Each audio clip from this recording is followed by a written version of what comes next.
Voilà l'introduction que je voulais faire avant ce panorama traditionnel de l'année 2018 pour la profession et les perspectives 2019. Alors, vous le voyez, avec la première slide, la France, l'assurance française renforce sa position de leader continental avec 220 milliards et une progression que vous observez en 2018 supérieure à celle de nos voisins immédiats. Et je signale que ce progrès concernant le marché de l'assurance touche aussi la réassurance, où un progrès significatif a été fait, notamment avec le rachat de XLREP par AXA. Alors, ceci traduit des cotisations en progrès dans tous les domaines, comme vous le voyez, avec une évolution en assurance vie particulièrement intéressante et qui va se confirmer en 2019. Mais ça, c'est une petite surprise. Vous aurez tout à l'heure les chiffres du mois de février que je vais pouvoir vous communiquer.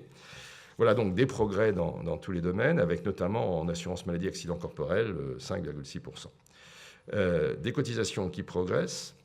Et en revanche, donc, en matière de prestations, d'une part, moins de rachats en assurance vie, ce qu'on peut traduire comme une marque de confiance de la part des épargnants, moins de rachats, mais en revanche, donc, plus de prestations en santé et en dommages, notamment en assurance maladie et accident corporel.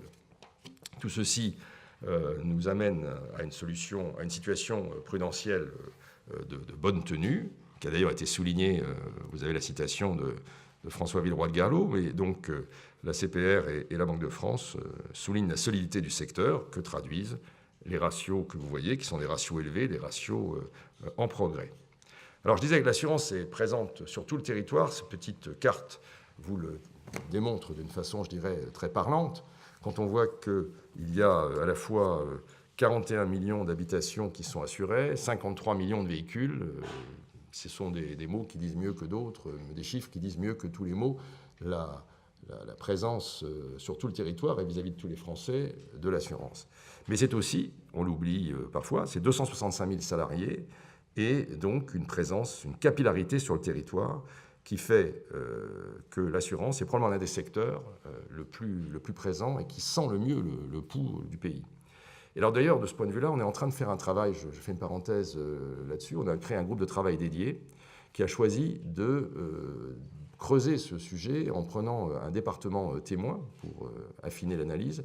Et ce département témoin, c'est l'Isère. Alors je reviendrai plus tard, pas aujourd'hui, mais à l'avenir, sur le travail qui est fait. Mais ce que d'ores et déjà ce travail a pu montrer, on fait travailler des sociologues et des économistes sur le sujet, c'est que dans un département comme l'Isère, non seulement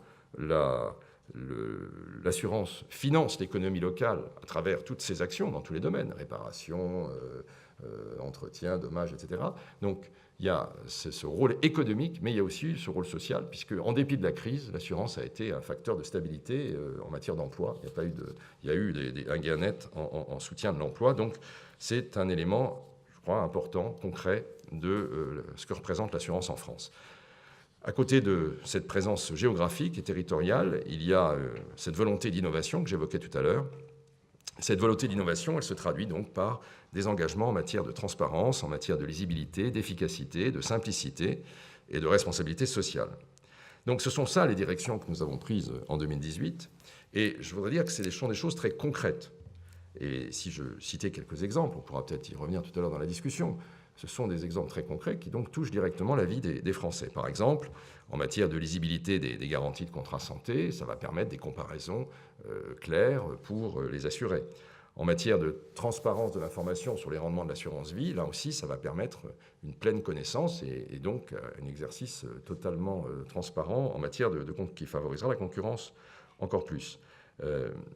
Un exemple de nature différente, le changement de convention en matière de dégâts des eaux. Désormais, il n'y aura plus qu'un seul expert qui ira en cas de dégâts des eaux dans les bâtiments, les logements collectifs, jusqu'à 5 000 € en gros de dégâts. Il n'y aura plus qu'un seul expert qui sera valable pour tout le monde. Ça évite de multiplier les démarches, les coûts, et puis donc ça accélère la rapidité pour les assurés de remboursement.